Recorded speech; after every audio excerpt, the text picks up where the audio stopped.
Hi, I'm John Gallagher with Free Tours by Foot in New York City. A name your own price, pay what you wish tour company located in major cities throughout the United States and Europe. Welcome to our Brooklyn Heights tour, America's first suburb, nestled in the land of Brooklyn. We begin our tour at Brooklyn's Borough Hall, just to the east of the neighborhood, before walking along Montague Street, where baseball's color barrier was broken, and where some of the neighborhood's classic bank architecture still stands. Next, we'll see two of the area's most beautiful churches, and the equally stunning Brooklyn Historical Society, before paying a visit to the one-time home of a legendary author. Following this, we make our way to the biggest draw of the neighborhood, the promenade, where you'll be rewarded with great views of Lower Manhattan and the New York Harbor, before walking along one of the neighborhood's toniest streets. We then pass by one of the city's most historically important churches, a place where Abraham Lincoln once worshipped, and an important stop on the Underground Railroad, before ending our walk on the beautiful Brooklyn Waterfront. In 1807, an incredible thing happened. A gentleman named Robert Fulton brought the very first commercial steam engine between Brooklyn and Manhattan. Imagine the revolution that ensued. A farmer named Pierpont became his partner.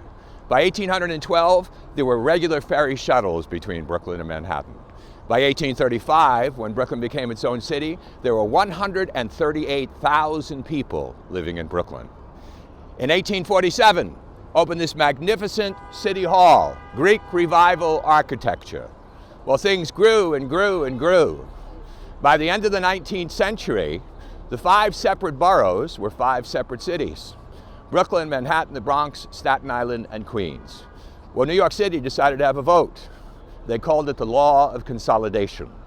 They wanted to see if the 5 separate cities would like to become one city. 838,000 people lived in Brooklyn by this time. It passed by 164 votes. If 170 people had voted another way, Brooklyn would not be part of New York City. If it was still a city by itself, it would be the 5th largest city in the United States of America. We're about to go down by the Brooklyn State Supreme Courthouse. We're passing by a wonderful farmer's market that's here every Tuesday and Saturday, with fresh produce from upstate New York, homemade baked goods, hot cider, a lot of things to tempt you. We're coming up in front of the Supreme Courthouse of the state of New York, the Civil Appellate Division. I'm now in front of a beautiful statue of Christopher Columbus. After all, we're in Columbus Park. This statue was constructed by a very famous woman named Emma Stebbins. She was actually the first woman to ever receive a commission to do artwork in the city of New York. And she was responsible for the Bethesda Angel in Central Park. So as we walk down, we see in the distance the Manhattan Bridge and the beauty of Cadman Plaza Park. We're now going to walk west into America's first suburb, the land of Brooklyn Heights, which was originally called Brooklyn Village. It came into being in 1834.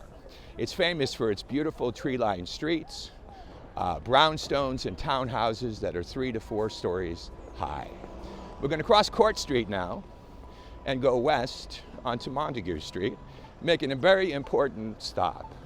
So we cross west on Cork Street onto Montague.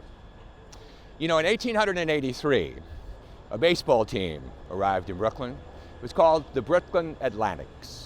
By 1900, there were so many trolley cars on the street that when people went to the games, they had to dodge past so many trolleys that they became known as the Brooklyn Dodgers. They used to play in a little place called Ebbets Field, which is now in Crown Heights. And in 1947, a gentleman named Branch Rickey signed the first African American to a major contract to play Major League sports. And his name was Jackie Robinson, who signed his contract right inside this building, which was the headquarters of the Brooklyn Dodgers. The Brooklyn Dodgers, by the way, beat the New York Yankees in the World Series in 1955. Then in 1957, they moved to Los Angeles. Most of Brooklyn has never forgiven them. We're here in what's left of Bankers Row. You know, the Dutch were a very wealthy empire. They were the moneylenders of Europe. And I'd like to point out to you the beautiful different architectural styles there are among the older banks and buildings in Brooklyn Heights. This Citibank on the right is a wonderful example of federal architecture. As we step up to the corner of Clinton Street, we see this wonderful Chase Bank. That's from 1916. It is Beaux-Arts architecture, all part of the Beautify New York period. As we step down to the corner towards Clinton Street, I'd like to draw your attention across the street to that beautiful Romanesque structure. That was the tallest building in Brooklyn in 1881, the first building to go over 4 stories. It was a Franklin Trust commercial company. Today, it is 25 luxury condominiums. Across Clinton Street, we see St. Anne's Church, a wonderful example of neo-Gothic architecture, opened up in 1861. The oldest stained glass windows anywhere in New York City are inside that church. Next to the church, we're going to see the beautiful Brooklyn Historical Society, founded in 1863. It traces art and history down throughout the ages for the 400-year history of Brooklyn. I'd like to point your attention to that beautiful Unitarian church across the street. Well, St. Anne's was right around the corner. You know, Brooklyn is 70 square miles and has 400 churches. Brooklyn is also known as the land of churches. Over to the left here, this beautiful home built in 1844. See how high the stairs are? Well, they were built so high because when they built the house, there was no street there was just dirt. So you had to build their living room high so that the dirt from the street didn't get into your house. So again, I want you to notice that second entrance downstairs. That leads to a very small, tiny apartment with maybe 7-foot ceilings and a little outdoor space. That's called the garden apartment. It's the most sought after living in Brooklyn. When the house was built, that's where the servants lived, because it didn't matter if the dirt from the street got into the cook's house. So where the cook and the butler lived had become the most exclusive living in Brooklyn Heights. Now, this building over here on the left is a little newer, 1888. I want to draw your attention up there to that beautiful Tiffany glass. Up above the glass, you're going to see a face etched in the stone. That is not an Egyptian goddess, that's the original owner of the home. The absolute highest status you could have in Dutch culture was to carve your face on the front door. We brag today with our Mercedes-Benzes, they carved their face on the front door. Now, interesting, right down here, after World War II, this was turned into a rooming house. Right down in that basement apartment, a fellow moved in with a typewriter and some ideas, and for all we know, the concept of the death of a salesman was born right in that basement. Yes, that was Arthur Miller's home right after World War II. Part of the bohemian movement when artists started flooding to Brooklyn because the rent was so cheap and it was so close to New York City. Well, we're here on Henry and Pierpont Street. Isn't it beautiful? Right behind me is the Bear Mansion. Herman Baer was the wealthiest industrialist that lived in Brooklyn Heights. He and his family were passengers of the Titanic. They actually survived. They survived the Titanic, they didn't survive the Depression. They lost everything. They lost their home. Brooklyn Heights was devastated by the Depression, economically, actually. That house was sold. I'm sorry to tell you, it became a house of ill repute with ladies of the evening. Later on, the Catholic Church bought it, and it became a monastery until the 1960s. You see, Brooklyn always tries to stay in balance. So we're back on Montague Street, the Times Square of Brooklyn Heights, full of shops and stores and, of course, many, many, many real estate offices. Straight over there, to the left, I want you to see the very first commercial Haagen-Dazs store anywhere in the United States. It opened up in November of 1976. Why do I tell you that? Because Haagen-Dazs ice cream came from the Bronx, New York. A guy named Reuben and Rose, he used to deliver ice pops when he was a kid in a horse-drawn wagon. He met Rose, she inspired him to make Haagen-Dazs. The air pump broke while they were making it. The ice cream came out too thick. Rose would get dressed in her Sunday best, give out free samples. Haagen-Dazs was born.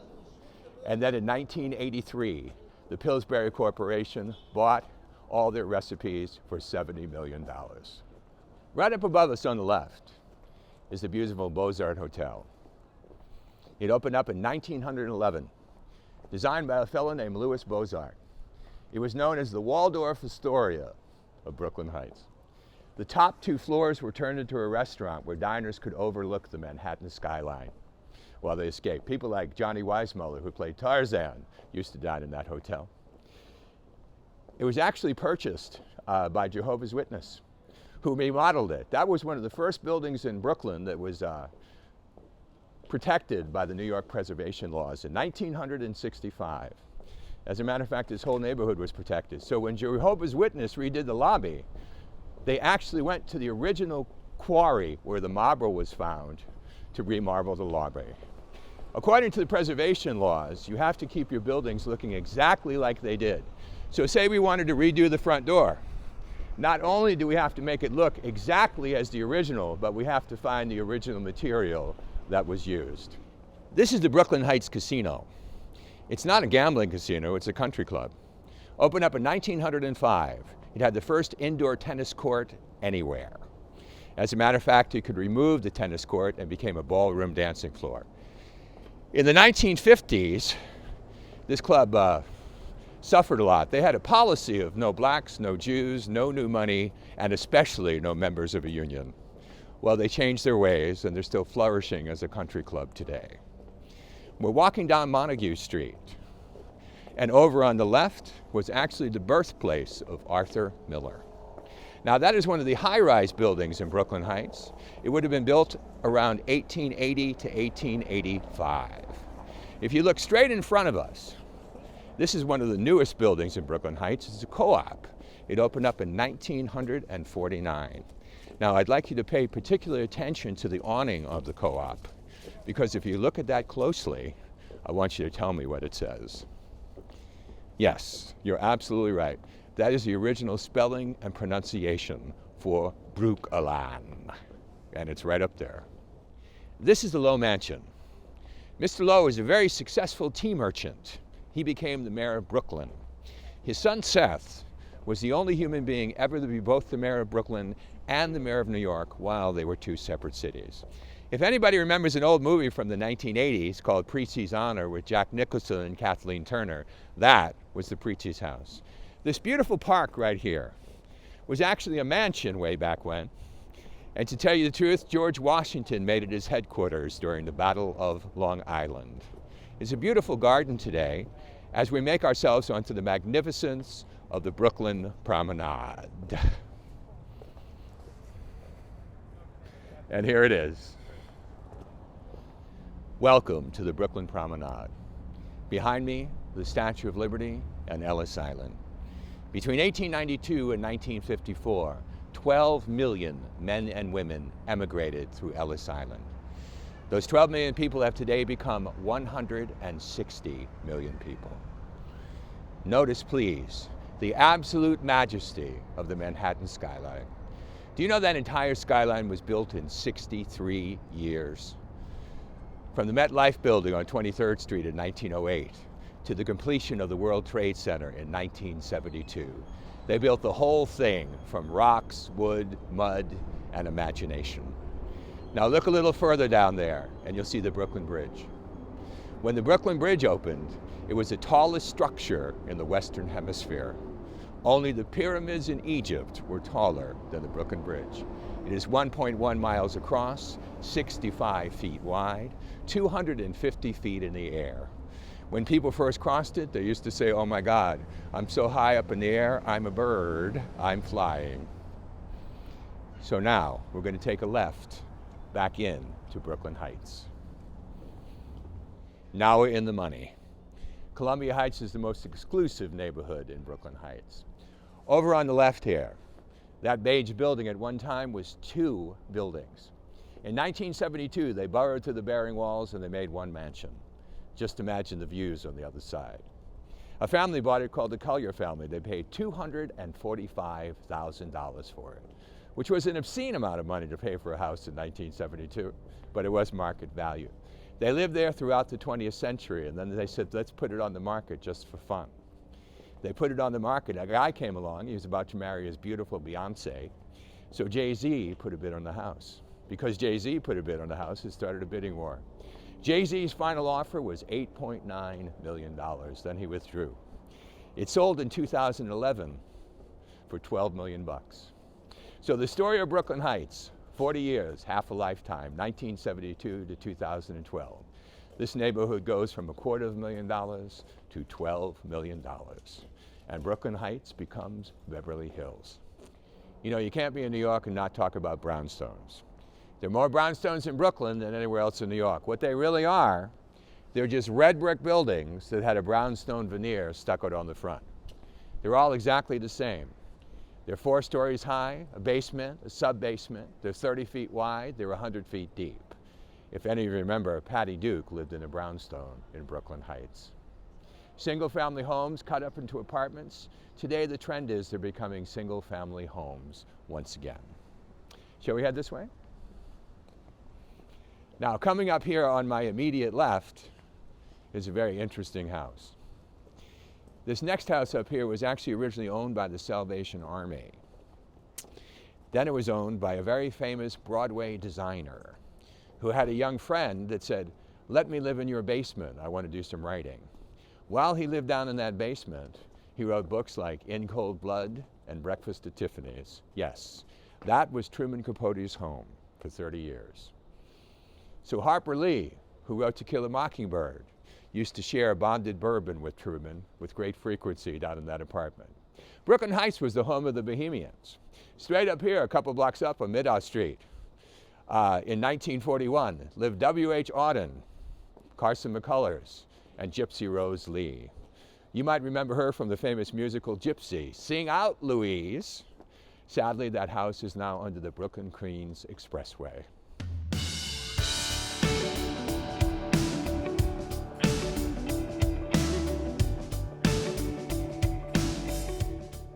You know, the Underground Railroad was a system of slave houses where escaped slaves were helped to their freedom. The United States passes a law called the Fugitive Slave Act, which said if you helped a slave escape, meaning you gave them water, directions, or safe harbor, you could go to a federal penitentiary for 9 years. Well, over on the right is a Plymouth church. The residents of this church devoted their lives to the death of slavery, to equal rights for women, for the American Indian, and for the environment. Over there, I want to show you a statue of a gentleman named Henry Ward Beecher. He was the pastor of this church from 1848, from its opening for the next 50 years. Behind it, next to him, you're going to see an engraving of Abraham Lincoln. Underneath him, a statue of 2 suffering slaves. Abraham Lincoln worshiped in this church in Pew 83. He fashioned a very famous anti-slavery speech. The water got too choppy, he couldn't get over it, so he wound up giving the speech at Cooper Union University in Greenwich Village. He then had a beer at McSorley's Alehouse Tavern. Now, he had 2 sisters. The first you might have heard of, her name was Harriet Beecher Stowe. She wrote a little book called Uncle Tom's Cabin. When Lincoln later came here to worship, he met Harriet Beecher Stowe and he said, "Ah, there's the little lady that started that great big Civil War." Well, not really. Underneath the courtyard there are tunnels and cabins where escaped slaves were hidden and fed and clothed until they could say, "Okay, there's the North Star, there's Canada, good luck." You know, the Underground Railroad was a system of safe houses where escaped slaves were helped to their freedom in the North. America passed a law called the Fugitive Slave Act, which said if you helped a slave escape, meaning you gave them water, directions, or safe harbor, you could go to a federal penitentiary for 9 years. Over on the right is the Plymouth Church. It opened up in 1848. This congregation devoted their lives to the death of slavery, to equal rights for women, and the American Indian. Now look over to my far right, and you see a statue of a gentleman. His name is Henry Ward Beecher. He was the pastor of this church for 50 years. On his left, an engraving of Abraham Lincoln. Underneath him, a picture of 2 suffering slaves. Abraham Lincoln worshiped at this church. As a matter of fact, Bench 83 is named after Abraham Lincoln. And way back, if you remember at the beginning of the tour, when Branch Rickey signed Jackie Robinson to his first contract, he didn't know what to do. His family was receiving death threats. He was a member of this church. He came to this church every night for 5 nights by himself. He sat in Abraham Lincoln's bench, and after 5 nights, he said, if Abraham Lincoln did that, how can I do any less? And he signed Jackie Robinson to his first contract. Later, when Abraham Lincoln visited here, Henry Ward Beecher would gather the congregation together. He'd bring a young female member of the congregation up on the stage, the one that he thought looked most like everybody's daughter. He'd pretend to sell that young lady into slavery. The parishioners would all bid money. Henry Ward Beecher would collect the money, travel to a slave state, purchase a slave or two, bring that terrified man and woman right here on the lawn, and in front of the entire congregation, Henry Ward Beecher would free them on the lawn. And then he'd say to his political enemies, well, it's my property, I'll do what I want. In my opinion, that is one of the great men of the 19th century. And without telling you about him, I can't tell you about Brooklyn.